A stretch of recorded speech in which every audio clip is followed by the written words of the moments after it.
The Immortal Game by Aesthetic Being. Chapter 6 The Battle of Cloudsdale. It was afternoon, and Cloudsdale sat high in the sky, basking in the glowing rays of the Empyrean sun. Its native pegasi flew about, soaring to and fro between the austere white columns that were a staple of the city's architecture. Ponies smiled about upon the surface of the clouds, casting breaks between their duties, and combining hues into rainbows, and shaping precipitation into rain clouds. High above any dirt on the ground, the city gave off an overwhelming sense of cleanliness, and was almost a uniform white. The aromatic radiance of the city was broken by the occasional stream of rainbow essence that flowed from the upper tiers to the Powerless, creating a favorable contrast. The flying citadel broke through the permanent clouds that made up the base of the city beneath, towards upwards, causing several structures to collapse and tumble into the sky below. Pegasi frantically flew to avoid the debris and escape the collapsing structures. Ponies who had been doing nothing rushed to the scene, overtaken by curiosity to observe from a safe distance. In moments, the bustling and orderly city was thrown into chaos. The city's central plaza, under the shadow of the dark citadel, a black Pegasus dropped to the ground, managing a perfect landing despite having fallen at a speed that would make most Pegasi envious. Slowly, her gaze took in her surroundings, eyes evenly moving from left to right. Ponies around her and above her froze at her appearance. Even though most of them did not know her personally, they still heard the stories. There was only one black Pegasus in the world. "Gather!" the black Pegasus shouted, and her voice carried to the far edges of the plaza. The surrounding ponies did not need to be told twice. Slowly and uneasily, they landed and formed a crowd that stood in the citadel's looming shadow. Closest ones formed a circle around the dark pony. As he moved, setting himself slightly off to the citadel center, closer to the citadel. The ponies around the Pegasus waited, talking amongst themselves in hushed tones and looking around nervously. They clearly knew about what had happened to Ponyville, and were obviously terrified. The dark Pegasus didn't speak from her place, surrounded by the other Pegasi. The tension built as nothing else happened, rising to almost unbearable levels. Just as the moment she would have ceased to be tense and become boring, however, over 100 puppets swarmed outward from the dark citadel that had speared itself through the heart of Cloudsdale. Pegasi flew from its upper tiers and then landed amongst the terrified crowd below. Earth ponies stormed from its forward-facing entrances and formed ranks in front of the flying fortress. The crowd of Pegasi shrank away from the intimidating soldiers. All of the puppets faced inward, at a point just in front and above the dark Pegasus. She appeared with a crack that reverberated through the city, and a pinpointed burst of dark energy. She levitated, falling a dozen feet off the ground so every pony could see her arrive. Her mane, warped even further by a sliver of darkness, was a twisting mass of pure black, shot through with a single streak of sanguine. Her left eye was a shining purple, but her right was an iris of the same red as her streak, burning around a slitted pupil. A still, unhealed slash ran across her face. Slowly, she lowered herself, never once looking at the Pegasi of Cloudsdale, till her hooves touched the hardened cloud that made up the plaza's ground. As she touched down, she gracefully lowered her head, closing her eyes softly, letting her mane burn more dimly. Then, suddenly, she brought her head up sharply and glared at the citizens of Cloudsdale. The ponies, startled, drew back a step, and a ripple of motion moved through the crowd. "Now it's loved a good entrance." She gave a humorous laugh, and then proceeded to address the crowd. "Judging from your reactions, my reputation precedes me. I'll assume then you have all heard of that little trouble I caused in Ponyville about a week ago, so believe me when I say that if any of you disobey me, or keep me from what I want, the destruction I will bring upon you will make the incident in Ponyville seem tame. The first act of any survivors will be to rename Cloudsdale to a much more fitting Dale." She spoke airily, striding in front of the many winged ponies of the Powerless, pausing occasionally to stare one down for her own amusement. "It is safe to assume, then, that you all have heard of the new King Titan, the Queen Terra, and your new ruler in Canterlot, a replacement for Celestia, Prince Empyrean." None of the ponies in the crowd gave any visible or audible reaction to the news. Since it has been a week, and you likely know all of these things, I'll get to the real reason that I am here. I'm not sure if any of you heard of the natural order. It's the way things were before Princess Celestia and her sister Luna stole Titan's throne. And it's the way things will be now that Celestia is dead. While the new rules are full of all sorts of exciting little things, part of the natural order is that ponies are no longer allowed to control the weather. At this, the citizens of Cloudsdale finally gave her a reaction. Some gasped, some spoke to their neighbors in low tones, some simply stared on with looks of horror and despair. Nihilus drank in their helplessness and their dying hope. She didn't like working on her period because she didn't like having superiors. The job itself was wonderful. So, she continued, to summarize, your god is dead, most of you are out of work, and any objections or oppositions will be met with so much force that you'll feel enlightened when the time comes to the term overkill. Any questions? None of the Pegasi spoke. Come now! Nihilus placed a hoof under the nearest pony's chin. What I'm telling you is horribly unfair. You're being mistreated and tossed aside like refuse. Your entire world is about to change for the worst, and I was hoping I would get to make an example out of at least one of you. She gave a little move and roughly pushed the Pegasus she had been holding away. No pony wants to prove their bravery and stand for what is right and true. How disappointing. I really don't have anything else to do today. Sadly, it's understandable, considering what I did to the last Pegasus I called enemy. She waved a hoof in her pet's direction. Take heart, my pet. You get to stay my only and favorite toy. There isn't a Pegasus here who is willing to oppose me. What about an alicorn? The voice came from deep within the crowd, somewhere behind her. Slowly, Nihilus smiled, overjoyed at the fact that her day had gotten much, much more interesting. She turned around slowly, first looking lazily over her shoulder, then moving her legs to turn herself and face her adversary head-on. Luna emerged from the crowd, just as Nihilus finished turning to face her. Her mane was no longer a cluster of individual strands of hair, but rather a deep, waving cloud of stars, flowing downward from her tiara. She stood taller than every pony in the plaza, including Nihilus, much to her displeasure. The princess held her chest out proudly, maintaining a regal posture as she met Nihilus's look with her own, with a much more intense glare. You know what the difference between you and I, Luna? Nihilus said with a little smile. Wings and a pretty face. The princess answered coolly, then with her own slight smile. Nihilus was a little annoyed by that taunt. Showmanship! She said, I demolished half a dozen buildings, arriving in a flying castle that cast an ominous shadow over half the central plaza.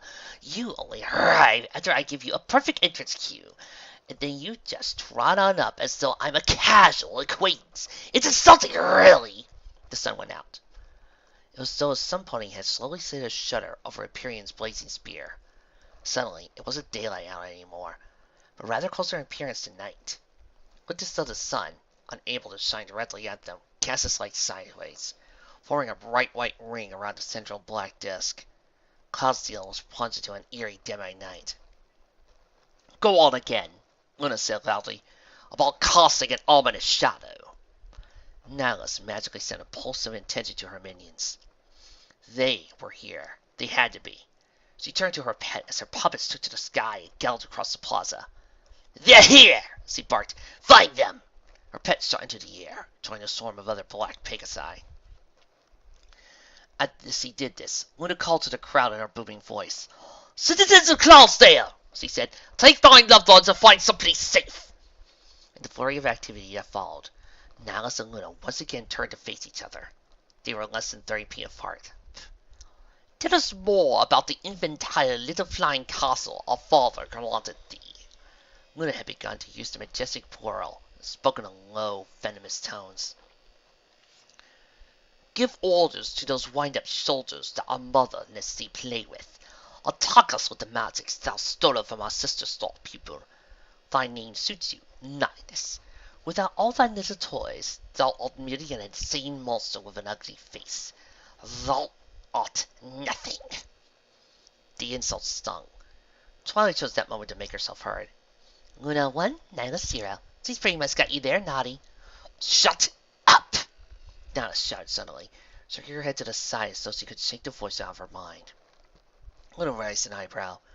Nihilus looked back at the princess. I am more than 10 times older now than I was the last time you and I fought. Princess! She spat. And we are fully rested, and have double the strength we came out with you then. Now didst not think truly where thou art lost in thee. Even the weakest alicorn can take the strongest unicorn on a good day. We are a god, Nihilus. Nihilus felt a burning fury rise within her. For the first time she felt herself truly hate a pony for a reason other than Twilight loving them. Her eye began to glow brighter, as she felt her magical energy gathering there, making it feel warm. You pitiful child, she said. What makes you think I am anything less? AJ watched the world go dark. It felt a mixture of anxiety and anticipation. Luna was distracting Nihilus. Things were going according to plan. The puppets would come for them any moment now.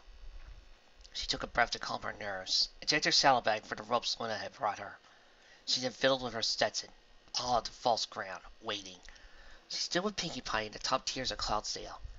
They were indoors, or as indoors as you could get in Neuropolis.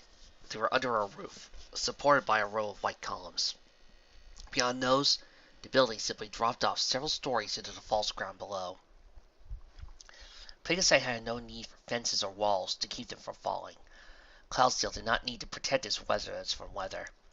Pinkie Pie was bouncing on her hooves so quickly she was almost vibrating. Are you coming yet? She asked speaking quickly. Are you?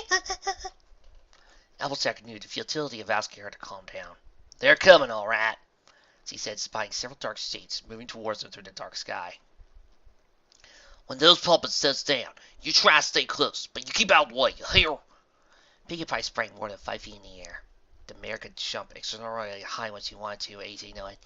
You betcha! Ziggy cried. I'm just here to cheer for you and help with Daisy. Applejack spied more dark ponies moving along the Cloudsdale's ground. As her Rarity and Fluttershy knew what they were doing. She saw Pegasus' puppet pass close by and called out to it, Up here, you no-guard varmint! I got a hoof here with your name on it! The Pegasus turned, and all the puppets close by turned with it. They took off towards her, and AJ backed away from the edge of the building. In moments, several of the Pegasi had landed, black cloaks contrasting with the pristine white of the pillared structure. Applejack looked for Daz, but all their manes were a bright blue. More puppets began to converge on their position. Applejack counted at least 10, and their numbers were increasing every moment she dallied. Now, she said to herself, time you against me? Then it just ain't fair. The closest Pegasus stood on its hind leg, a Pegasus combat stance. Applejack lowered herself so that she was close to the ground, just like Luna had taught her. The Pegasus flapped its wings, its legs barely skipping along the floor as it moved towards her. I had breakfast this morning, she muttered, spinning quickly to buck the puppet as soon as it came within range. Her kick sent it through the air and into one of the pillars. It burst, but not before the impact caused the room to shake slightly. Applejack turned to face the other puppets. They had taken similar stances as the first. And I slept last night, she said. That must be 20 up on the lot of you. This time it was AJ who attacked. She knew what she was now. She was an earth pony. She charged forward, the weight of her lunge easily overcoming the first puppet's attempt to grapple her and send him to the floor. She pinned his forelegs with her own, bashed the skull in with her own forehead. Another puppet aimed a kick at her while she was on the ground as she rolled toward it, catching his extending leg and jerking it towards the ground. The puppet stumbled towards her on one leg as she grabbed it with her forelegs and pinning him around its neck. She rolled, placing her victim between herself and the incoming blow, using the pony as the equine shield.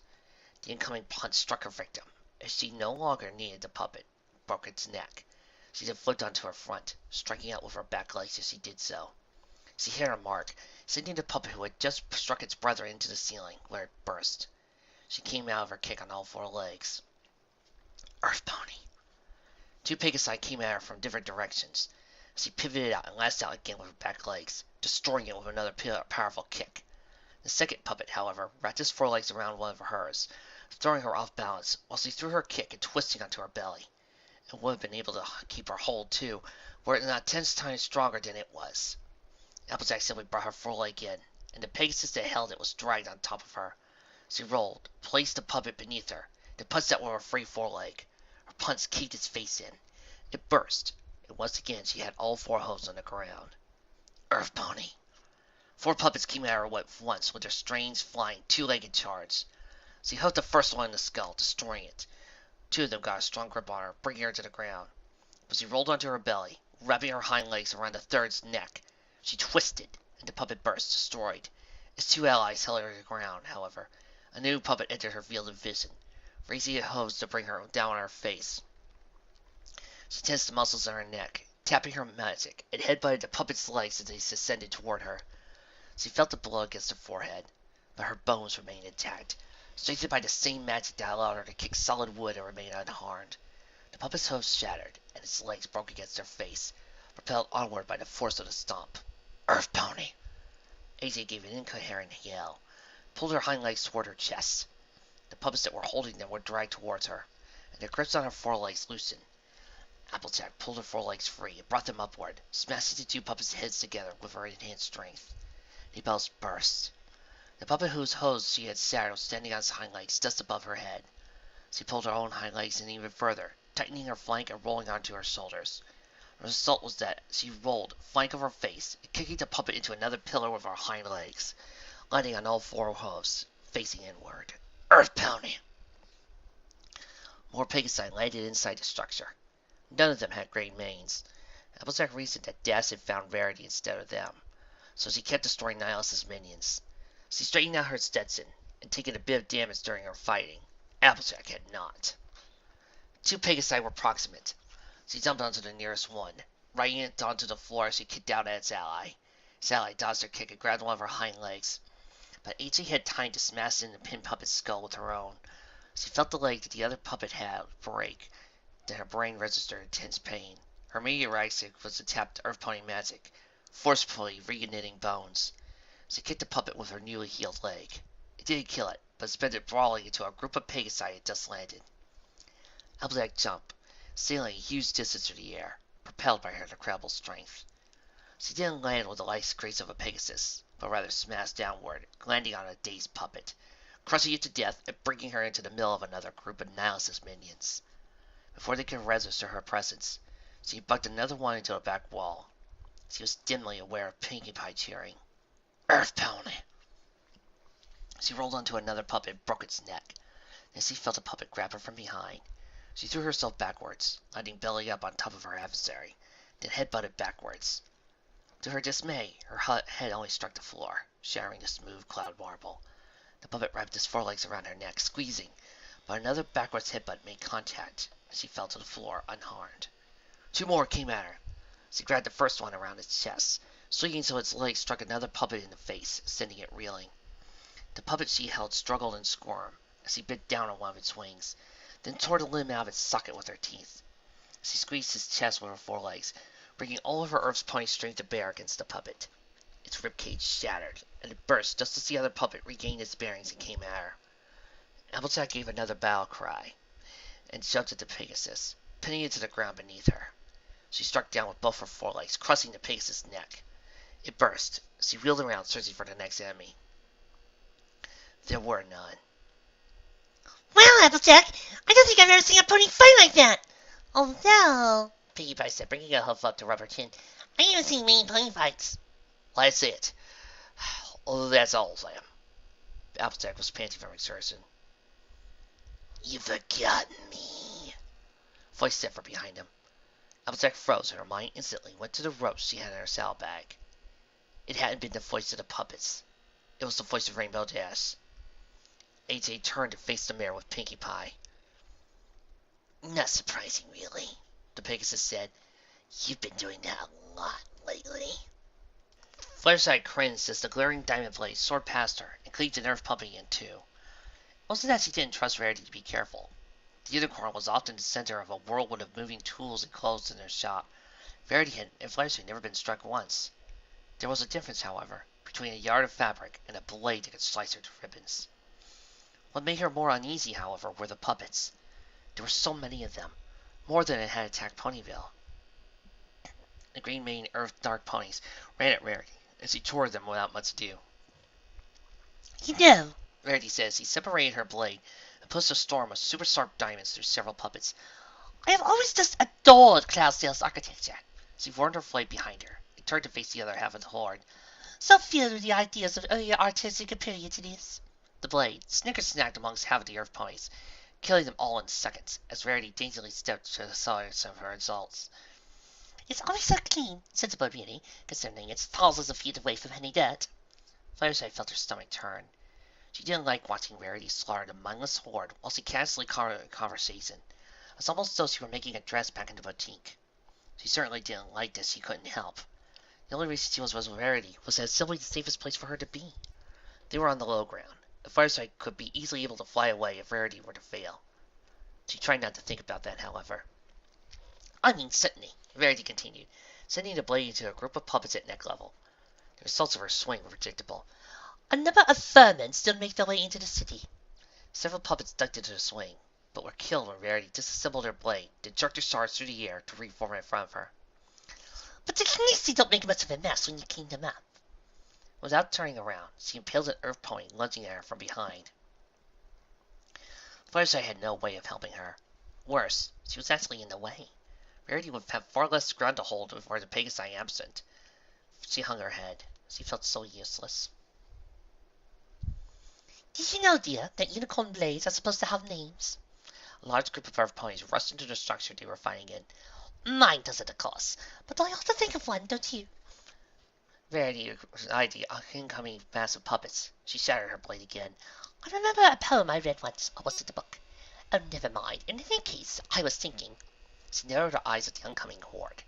The diamonds shot out outwards in all directions. They ricocheted off the walls, ceiling, causing tiny bits of marble to puff outward when they struck. The diamonds tore through the earth ponies. Those who weren't slain immediately were destroyed when Rarity returned the blade to its form state in front of her. Whopper, she said coolly. What do you think? I don't know what it means, but it sounds good. She was cut short, however, as she was endowed by red magical energy. She was completely parasized. Fluttershy! Rarity breathed, spinning. Fluttershy saw two more puppets at the other entrance to her structure. These, however, were unicorns with blazing red manes. 14 diamonds sped towards them. 14 red flashes of light sent Forple scattering across the floor. Rarity reformed the blade. Attack us again, and the Pegasus dies. Rarity hesitated. We have specific instructions to use her alive as collateral. You will surrender your blade, and then both of you will be taken to the mistress. She will keep you both alive. Do not attempt to negotiate these terms. We are not capable of altering the ultimatum in any way. Rarity looked at them for a moment, then back to Fluttershy. Fluttershy tried to give her a signal, a sign, but found herself completely unable to move. She had the overwhelming urge to blink from the dust gathering on her eyes. She realized the spell was also preventing her from breathing. Rarity let out her breath, looking downward. Then, she threw her saddlebag to the ground at her puppet's hooves. 13 irregularly cut diamonds followed it. Unicorns waited until they finished scooping up the diamonds with the bag to release Fluttershy. She blinked furiously, her eyes tearing up as she let out a long breath. They were now surrounded by earth ponies, the two unicorns approaching them. You will come with us, one of them said to Rarity, and the earth ponies will take you. The other said to Fluttershy. Fluttershy couldn't look at her friend. I'm so sorry, she whispered. She had ruined it. Ruined the plan, ruined everything. Wrong. She had decided. She was wrong. Long wasn't sure what made her come up with the name. There was something in her, though, some very tiny, almost inaudible voice that told her she was wrong, that something was wrong with her. She was now wrong. The voice would tell her to do things, plead her not to obey the mistress, but she knew that voice was, ironically, wrong. She could be cruel. That was her purpose. Applejack, she greeted the earth pony indifferently. Pinkie Pie. Daisy! Rainbow, I know you were in there. Applejack uncoiled a length of rope. The tiny voice spurred into action, but Wrong suffocated with a slight effort of will. She was far beyond letting it get the best of her. She regarded the two earth ponies in front of her, and the insanity urged her to feel hatred. It was so good to her, the insanity. Always showed her the way, guided her towards clarity. When clarity came, however, the tiny voice would become louder, striking at her when she was weakest. The voice was such a coward, attacking Wrong only when she was weak. It was a good thing the insanity was there to help her get rid of it. You got my name wrong, Wrong said as he approached them. My name is wrong. Pinkie Pie gave her a strange look. Applejack began to spin a lasso. Sorry, Dias. AJ whirled away the rope above her head. But if you can't come with us on your own, I gotta bring you in the hard way. Last chance. Wrong smiled. I'm going to enjoy killing you 10 times over, you rotten traitor. Applejack winced at her words, then regained her composure and threw the lasso, wrapping her own length of rope around the foreleg. Wrong rolled to the side with lightning reflexes, and reached the foreleg out to catch the loop of the lasso. She jerked it backward, and Applejack stumbled towards her. Wrong sped forward, meeting her halfway with a hind hoof to the face, and AJ's jaw broke under the force of her blow. AJ skated into her flank, and Wrong wrapped the loop of rope around her neck. Then, she struck out with a lightning flash fury of blows, knocking Applejack's face back and forth against the cloud marble floor. She felt a hoof on her shoulder, and then struck out with a foreleg. Pinkie Pie managed to avoid it, but in doing so tripped over the hind leg Wrong had extended. Pinkie Pie spun as he fell, and landed on her hooves, but Wrong kicked out with her unnatural speed. Her hoof caught Pinkie Pie in the stomach. The pink pony made a terrible choking noise as he hit the ground. Tears had formed around the pathetic pink pony's eyes. Yes? Wrong knelt down and smashed Pinkie's face into marble. Then she took the other end of the length of rope and wrapped it around 3 times Pinkie's hind leg. Applejack had recovered, stood, jawbone realigning, and the bruises on her face fading rapidly. The last loop was wrapped around her neck.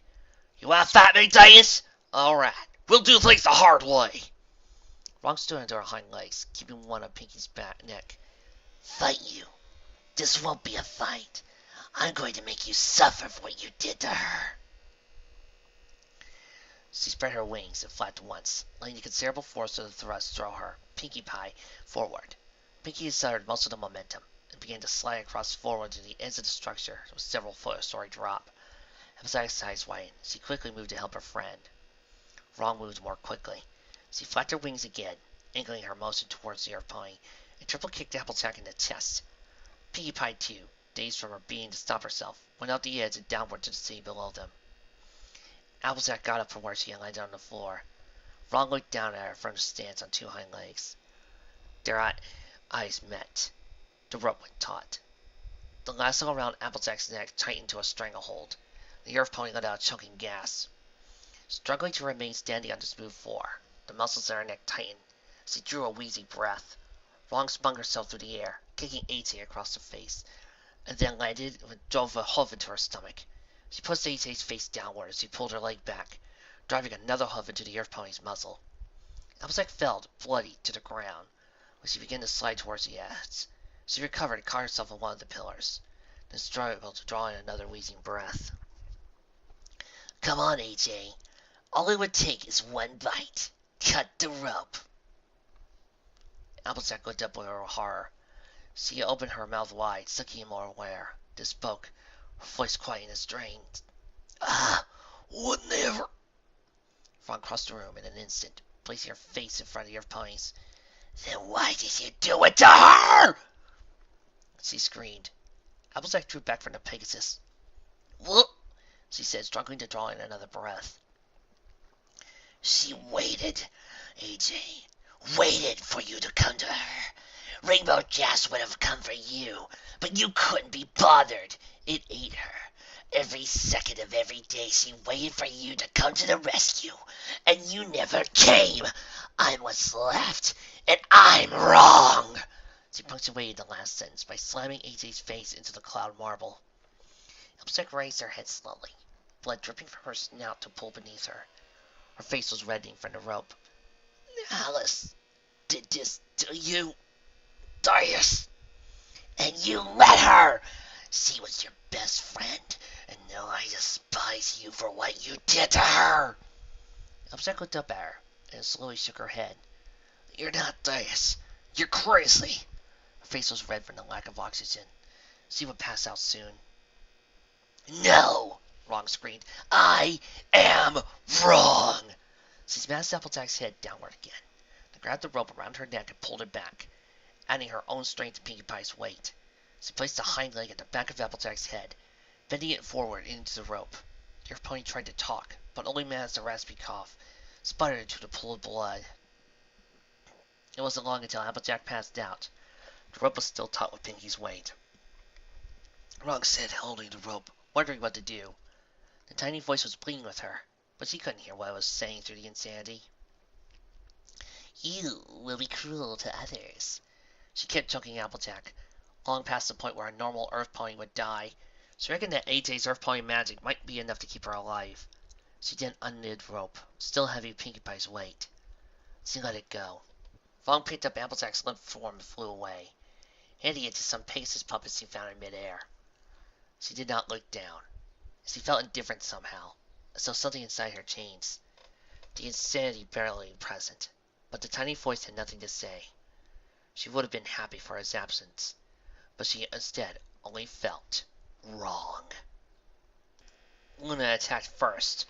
Nihilus watched the goddess dive straight downward, throwing herself through the clouds that made up the ground of Cloudsdale Plaza. Nihilus, having lost sight of her opponent, mentally prepared both a teleport and a powerful force field. Her knowledge of war magic had been greatly expanded in the past week. She ran through a list of spells that she could now unleash upon her opponent. They were nightmarish things, magical terrors from an era of war and strife long since past. She caught a glimpse of motion out of the corner of her eye, looked around to see Luna emerge from behind her, bursting from the clouds and rising high into the air. In the surreal darkness, Luna possessed an ethereal glow, her mane and raiment glimmering with magical power. By contrast, Nihilus' eye and mane each burned with a crimson energy, and her black cloak was hardly visible in the darkness. Her curved and pointed ears helped make her look positively demonic. A stream of dark, wispy clouds trailed behind the princess as she rose. Nihilus realized what her opponent was doing. "We could offer thee a chance to surrender," the princess said, "to save thyself the pain and embarrassment, but we don't think we shall." Luna threw her forelegs forward, and a blazing bolt of lightning arced towards Nihilus, illuminating the darkened plaza momentarily. The bolt was deflected by Nihilus' magical force field, harmlessly striking a nearby pillar. Nihilus felt her red eye burn as she used her own magic to conjure a dozen tiny orbs of the writhing darkness that characterized her magic. "You think you're a god, Luna? I'm going to pull your legs off and watch you squirm!" The orbs hovered around her for a moment, then sped off towards the floating alicorn, each of them spiraling silent through the air. "Like an insect!" Luna then dove towards her, despite the approaching missiles. She twisted and spun through the air with a remarkable amount of dexterity, nearly dodging every single one of the orbs. As the princess approached Nihilus, however, Nihilus teleported into a nearby structure. She gritted her teeth with rage, and when Luna had come so fast. The structure, like all Pegasus structures, was open to the city. Luna easily caught sight of her and charged. Nihilus tapped her magic once again, and aimed a transmutation spell at a nearby pillar of cloud marble. It solidified instantly, the false marble turning into actual stone. Then it exploded, bursting into thousands of bits of rubble as Nihilus struck with a single thought. Luna slowed herself in midair, but it was too late, as it was already arranged into broken bits of stone. Nihilus tossed several at her, keeping the rest hovering in the air around her as extra ammunition.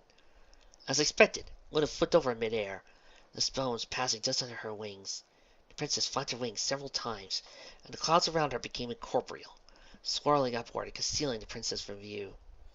From within her building, Nihilus gave a snarl of rage and slapped the remaining bits of stone at the cloud bank. She knew that even if some of them struck their mark, Luna would mostly be unharmed because of her earth pony magic. But it wasn't as though the earth bubble was useful in any other way. Nihilus felt like hitting something. "Face me, insect!" The stones disappeared to the cloud bank. There was no indication that any had struck the princess. Then, the vaporous clouds solidified, condensing into the moisture that was their liquid state. The droplets of water solidified further, coalescing into thousands of glittering, poignant swords of ice. At their center was Princess Luna, hovering and giving Nihilus a calm look. The bits of ice shot towards her, and Nihilus rolled behind an intact pillar to avoid them. Most of the shards smashed against the wall behind her, but some remained in the air, held back by Luna's magic, hovering inside the structure.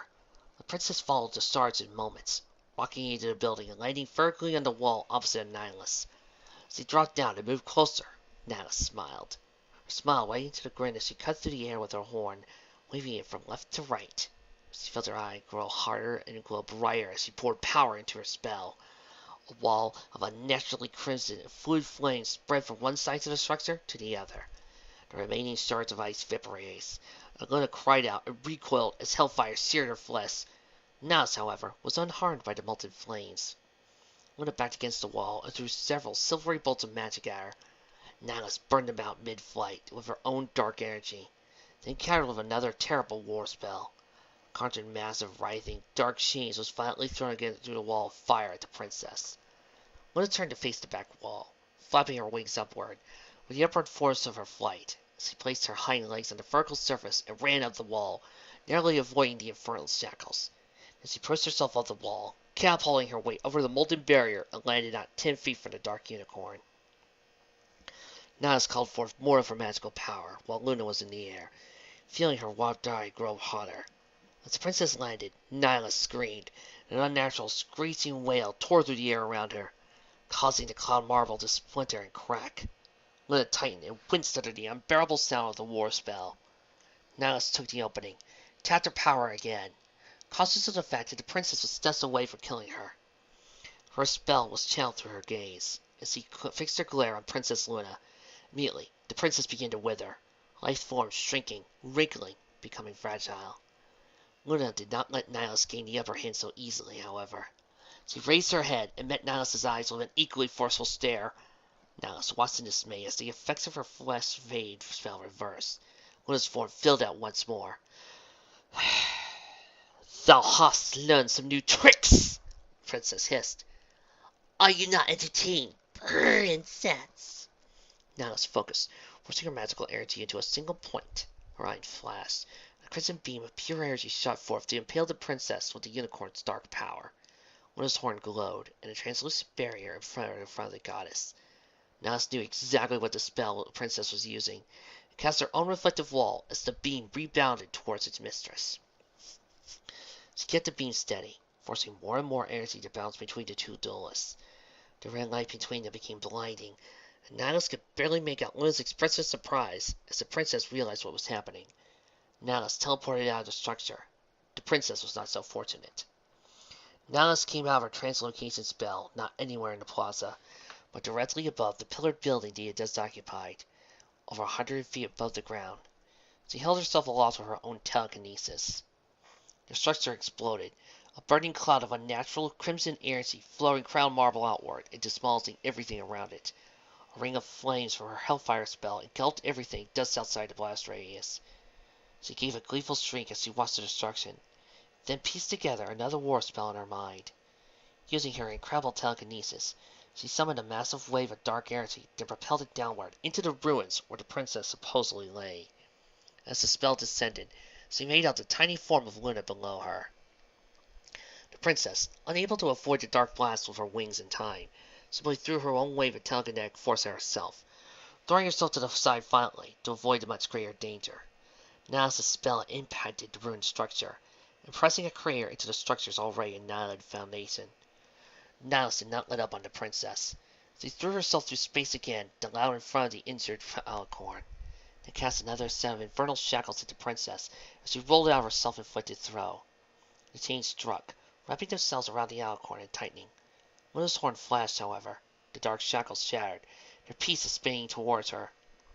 Nihilus, however, teleported once more, back into the rubble of the demolished structure behind the princess. She struck out with another spell of hellfire, and the princess was consumed by the spearhead and molten flames. Luna was not finished, however, and the princess drew the clouds around her once more to extinguish the flames, the air around her erupting into a cloud of steam. Luna exited the cloud, battered and burnt. Still standing, she tore through the air towards Nihilus, aiming a kick at the unicorn's face. Nihilus teleported out in panic, translocating herself back into the air. Before she began to fall, she cast another beam of red energy through her glowing eye. It speared through the air incredibly fast, but the princess rolled out of the way of the beam to simply cut through the base of Cloudsdale. As he fell, Nihilus readied another war spell, softening her landing with telekinesis. Luna turned, and Nihilus hit her with another withering glare, simultaneously casting another set of eternal shackles to bind the princess.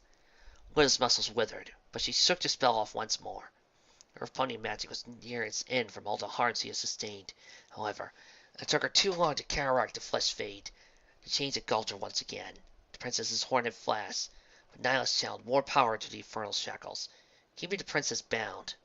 Luna had lost. Nihilus wasn't finished. She snarled, throwing herself into the air above her helpless opponent. She threw another wave of darkness downward, with even more force than she had the first. It impacted the struggling alicorn head-on, creating a massive crater in the Cloud City Plaza, throwing out a ring of force. She landed softly again, using a touch of telekinesis to slow her fall, then examined her opponent.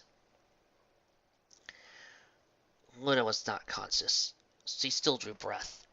It was a pity, really. Naz has been enjoying a good fight night on the town. I won, she said simply. She looked at the princess as by her infernal shackles that held her. I beat a god, she grinned. What did that make her? Pinkie Pie landed. She fell several stories through the air head first, turning before she hit the ground and coming to a low crouch. She sustained no harm, despite the fact that the fall should have been fatal to a pony without a massive amount of Earth Pony or Pegasus magic. She had fallen. It was meant that Rainbow Dash had tried to kill her. She also tried to kill Applejack. Pinkie Pie began to feel herself panic. Why was everything so wrong? Before, in a secure corner, she had been able to see Dashy inside whatever that thing had been. Now, she couldn't detect the presence of her friend at all. Rainbow Dash was gone. They had to save her. She moved through the city's lower level. The plaza was empty now, filled with destroyed buildings and patches of unnatural red fire that burned despite a lack of fuel. She wasn't able to think of what kind of fight had taken place between Nihilus and the princess. She could hardly handle seeing Applejack destroy the puppets, and Dash striking her had almost left her broken. Her face and mane were covered in blood, and the pain beat against her mind as she tried to pull herself together. Her mane was going limp. Her hind legs stung from where the rope had dug into her flesh as she hung. Her eyes were wide with panic, as she continuously swung her gaze around, looking for nothing in particular. She moved across the city, heading towards the looming citadel that had broken through the city's underside. If Luna wasn't in the plaza, she might be there. If Applejack had truly lost against whatever held Dash, she would be there. If Pinkie could get to them, rescue them, Dash would still have a chance. Twilight would still have a chance. Equestria would have a chance. That was only if Applejack was alive, though. A group of Earth Ponies puppets tried to block her path, but she absent-mindedly flipped over their heads and continued moving faster than they could catch. Pegasus tried to counsel her, but she countered his grab and threw her to the ground gently. Several more Earth Ponies guarded the entrance to the dark fortress, but Pinkie slid under his helm with lack of enthusiasm. She had to find her friends. Luna awoke with a shuddering intake of breath. Her lungs cried out in pain as she filled them with oxygen.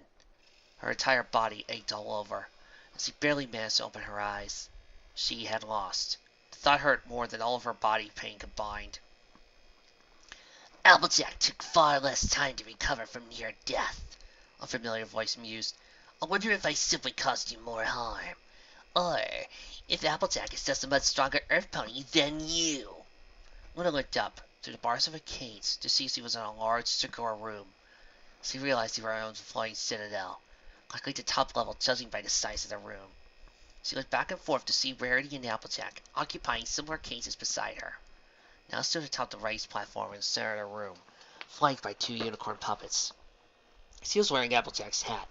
Her horn poked out awkwardly from beneath the tilted Stetson. It's interesting, really. One moment you're lying on the floor, dead to the world, not even breathing, and then the next you just grasp yourself back to life again. Earth Pony magic is interesting indeed. Now sat down towards them.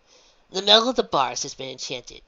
While truly nullifying unicorn magic is impossible, you will find yourselves unable to manipulate anything outside the cages. From a place inside her own cage, Applejack spoke softly. I'm sorry, Princess. I held back. Dash was too much for me. We failed, Rarity said. Naz came closer. Did you expect any other outcome, Rarity? Twilight is what leads you to victory every time. Twilight is your power, and Twilight is mine. What is it you have there? She asked Luna suddenly. Before Luna could act, Nihilus grabbed Celestia's game piece with her telekinesis and brought it out in front of her face as he examined. Oh, she smiled. This is just too precious. She moved closer and knelt in front of the barge to look at the princess. Missing your sister, are you? Her voice came low and taunting. It wasn't Titan, you know, who finished her. I wasn't Empyrean either. It was me.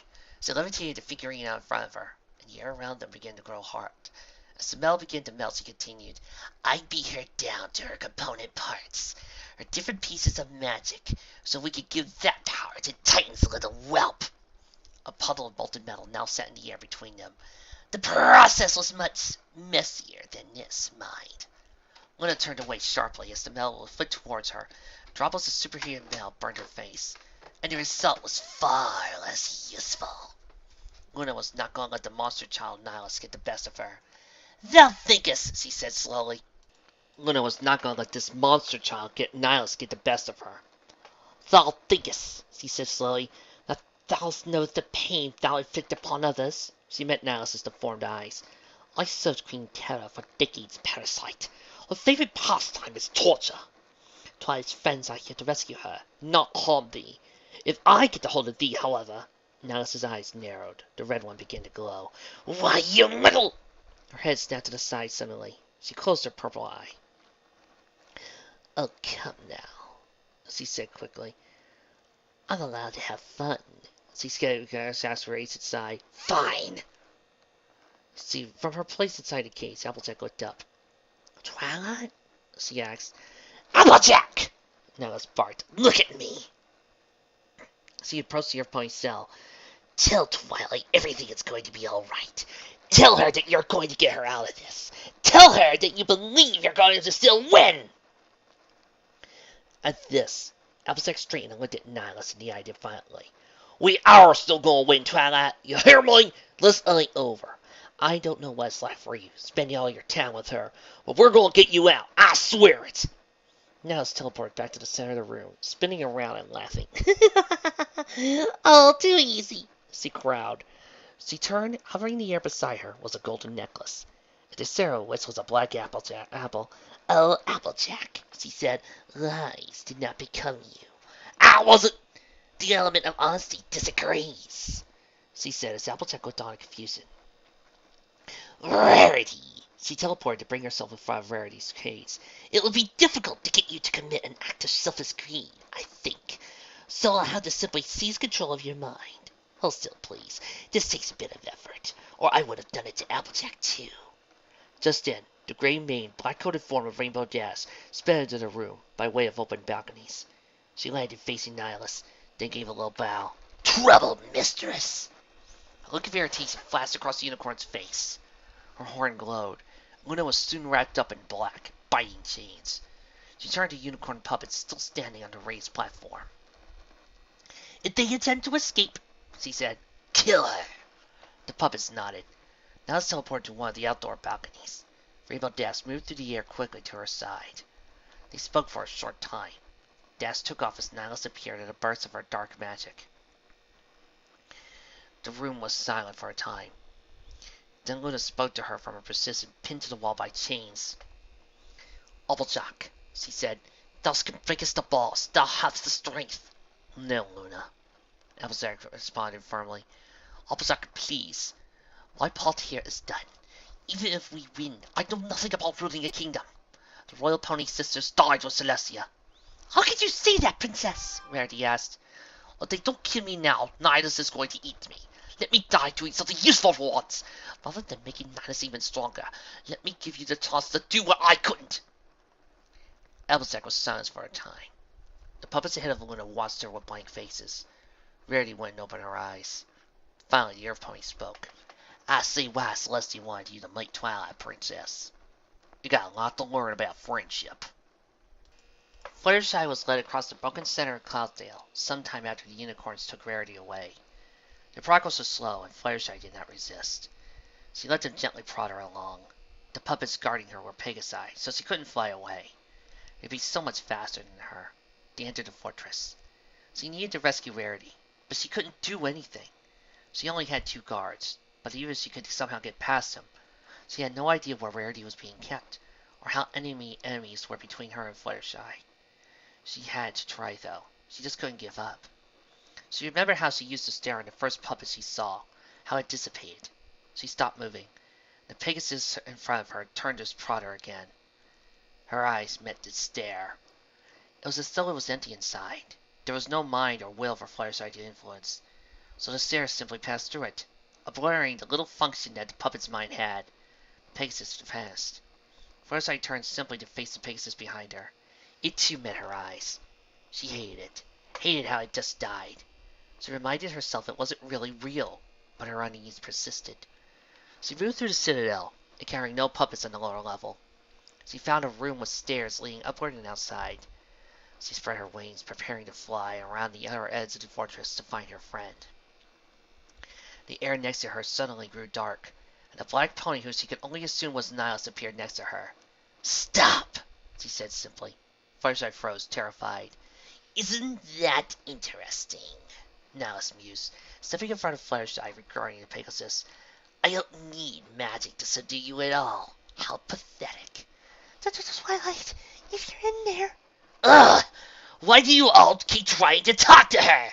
Can't you see I'm much more interesting? Now do me a favor, Fluttershy, and do something cruel. I hate to waste such a large portion of magic on a creature as insignificant and pathetic as you! Fluttershy looked into the pony's mismatched eyes, realized that Nihilus nearly was insane. I'm insignificant and pathetic, She asked, but what does that make you? Nihilus regarded her coldly. It's a start, She added, to answer your question. I'm a god, I should hope. What else could I be? Alone. Nihilus laughed. You've got to be kidding me. Go on. You didn't choose what kind of pony you are, Nihilus. You were made. the dark pony's eyes narrowed. But you don't have to act like this. Twilight changed when we first met her, so why can't you? You don't have to be alone and friendless, cruel and hateful. You could choose. You don't really like having no pony to talk to. No pony to care about, do you? Fluttershy herself was thrown to a wall as Nihilus casually slapped her with telekinesis. I think I've heard enough, the unicorn said simply.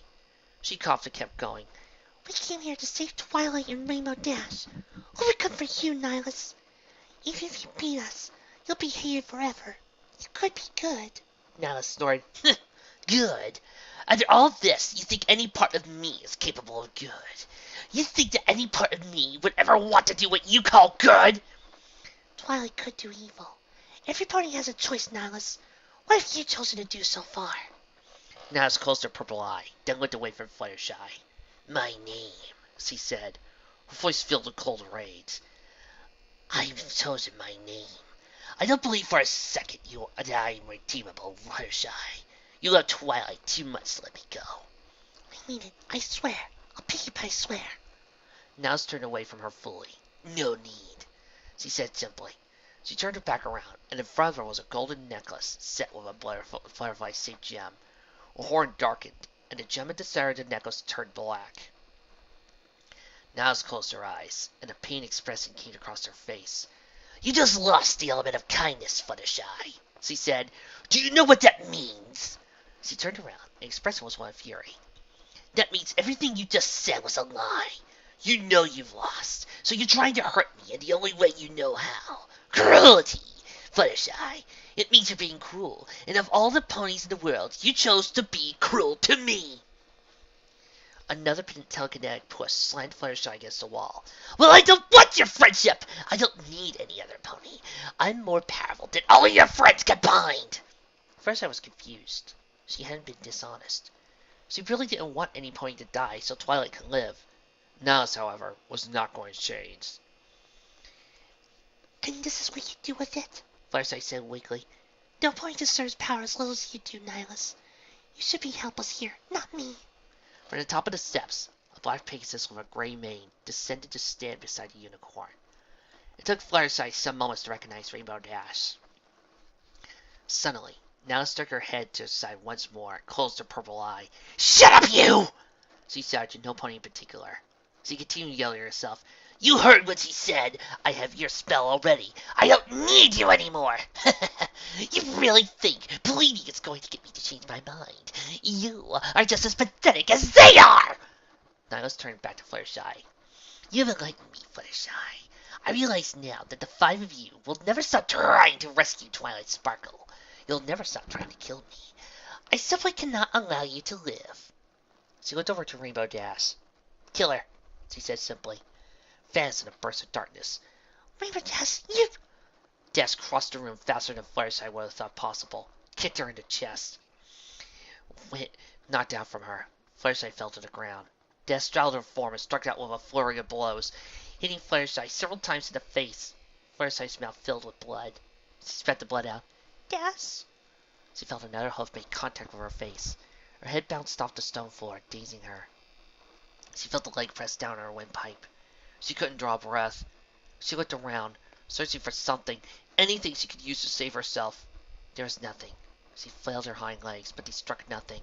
She beat them uselessly against the floor, all the while feeling her life ebony away. With no other option, she looked up into Dash's eyes. She stared. For a moment, it seemed as though it would work. The pressure on her neck let up slightly. She almost managed to take a breath. It was as though her stare met some invisible barrier, however, between her and Rainbow Dash. She tried to push forward, tried to push her way into Rainbow Dash's mind. Felt the barrier crack and splinter. Dash closed her eyes. After a while, Fluttershy closed hers too. Silence. There was no buzzing, no writhing inside of her, no crawling under her skin. For the first time since the mistress had taken her insanity, she was totally quiet. All her memories, all her thoughts, feelings came back to her. She stood frozen, realizing who she was. She couldn't stand the silence. The insanity would come back soon. Soon to make some noise, to make her forget. She looked down in disbelief, hardly aware of where she was or why she was there. Before the buzzing came back to bring her to blissful insanity, she managed to speak softly one word.